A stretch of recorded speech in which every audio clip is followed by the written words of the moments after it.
Ramasser poubelles, c'est une rencontre dans la rue. Comme tu sais peut-être ou pas, en France, les poubelles flambent dans les banlieues, et notamment dans le quartier où je vivais.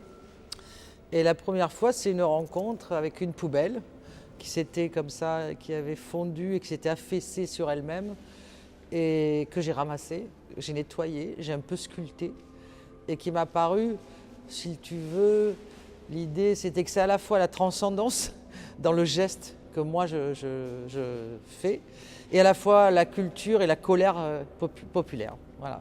Ça réunissait pour moi les deux choses, quoi. Colère populaire, énervement et transcendance dans le geste de la sculpture. Et puis aussi, j'étais à ce moment-là je regardais beaucoup de science-fiction. Et donc, je trouvais qu'il y avait des paysages dans les poubelles, des aliens, des expulsions type aliens. Et du coup, ça a commencé comme ça.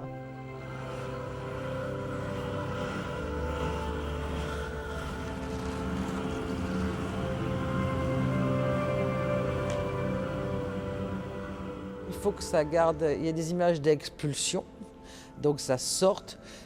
Parfois, c'est presque très sexuel comme résultat.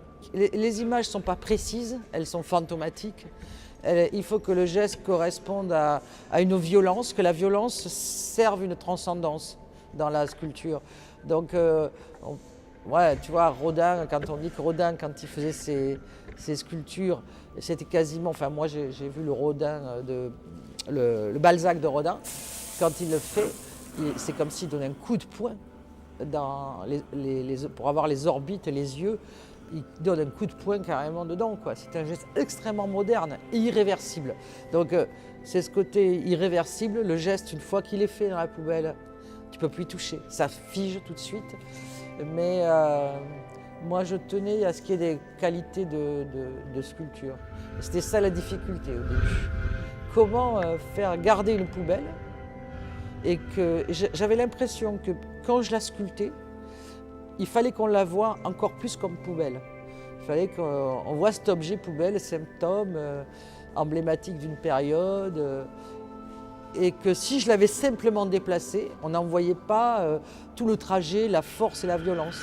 Et la poubelle devait être aussi importante que la sculpture, qu'il ne devait pas cacher la poubelle. Je ne sais pas si je me fais bien comprendre.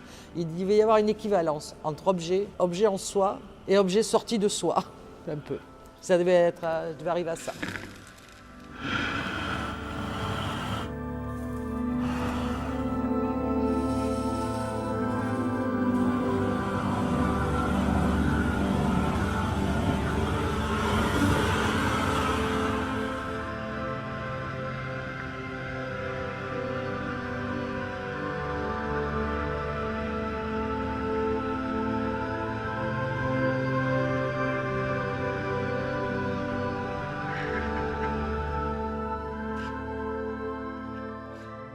Mon rapport à l'histoire de l'art, il y a une double filiation.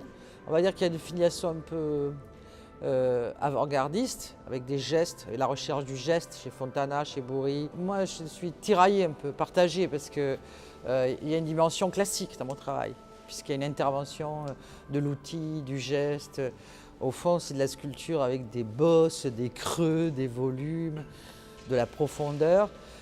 Et de l'autre côté, je ne vois pas comment on peut faire une sculpture classique et uniquement classique, uniquement valorisée par le geste aujourd'hui, parce qu'on est obligé d'avoir des œuvres qui, par capillarité ou consciemment, absorbent le monde contemporain, quoi.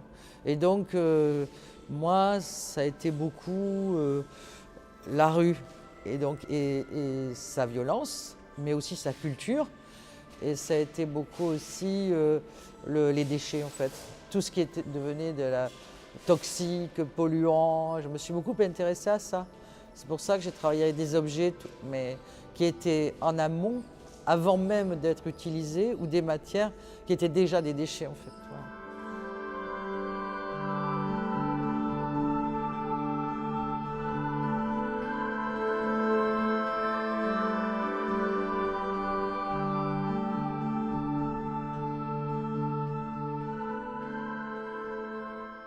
C'est les matériaux les plus les plus dégueulasses d'aujourd'hui et qui m'intéressent, les situations, la culture urbaine aujourd'hui et pas le patrimoine, quoi.